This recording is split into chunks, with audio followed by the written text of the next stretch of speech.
I see the American Enlightenment as a kaleidoscope, as a multifaceted series of transformations in the realm of nature and science and religion, in society, in conceptions of human nature and government.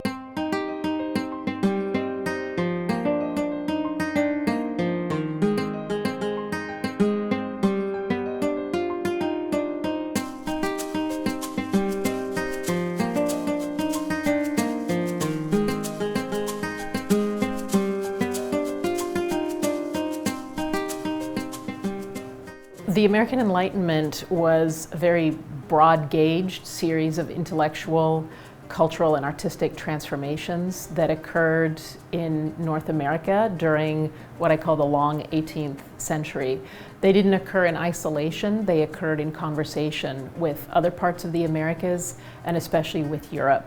This was a moment of revolution in thinking about almost every realm of the human experience, in thinking about the place of humans in society, of humans in outer space, of the ways that we should organize our politics. It's really the birth of the modern world. And in fact, it's also the birth of the humanities. This is really when Americans begin to think in a very different and more secular way about the project of intellectual exploration.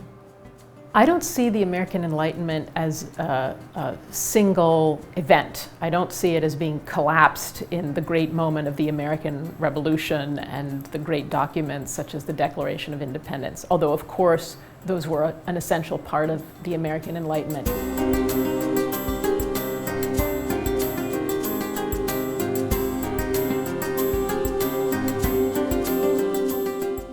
My own view is that the Enlightenment was a multi-centered event, that it was ping-ponging across the Atlantic, ping-ponging in different ways at different times. So some conversations, for example, what are the Indians? Where are they from? These conversations were really robustly developed in the Americas because that's where you could do research on these questions. You know, I find that scholars of Europe have remained deeply invested in the Enlightenment as a European phenomenon. There are many, many European scholars who work on the Enlightenment. American scholars have tended not to go there. There's been a lot of new ways of thinking about the past and a lot of new understandings about the formation of transatlantic communities of inquiry, and we need to sort of play catch up and to get away from the idea that the Enlightenment was a European-centered event that radiated outward into the colonies.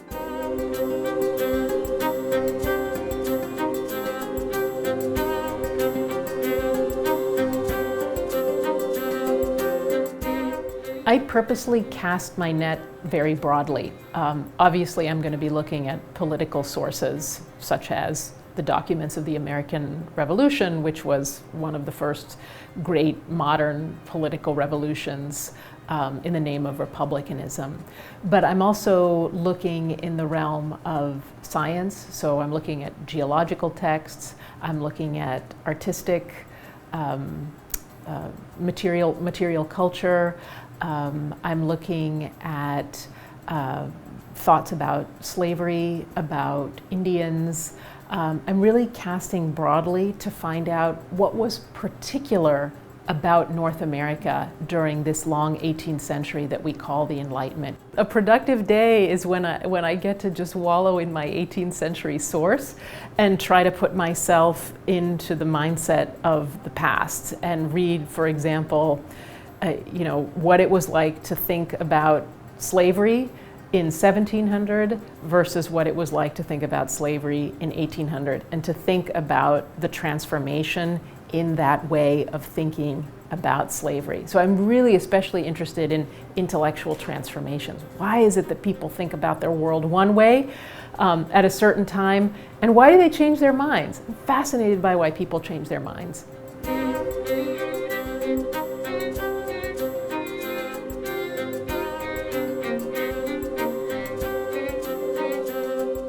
For many Americans, the revolution, the American Revolution, and the Enlightenment that it was part of is the founding moment of the national experience. And if they were to trace a genealogy of themselves as Americans into the past, they would very likely trace it to that moment in the 18th century. For that reason, I think that every generation needs to think about the American Enlightenment, because it's in some ways the beginning of our national story. And we'll tell it to ourselves in a different way than somebody a generation ago would have told it to themselves. Every generation has their own American Enlightenment. So I'm trying to write that story for my generation. The United States is one of the longest term successful republics in the history of the world. And it is not that by accident. It is that because of the insistence on open public dialogue about the great questions of sustaining a republic and a democracy.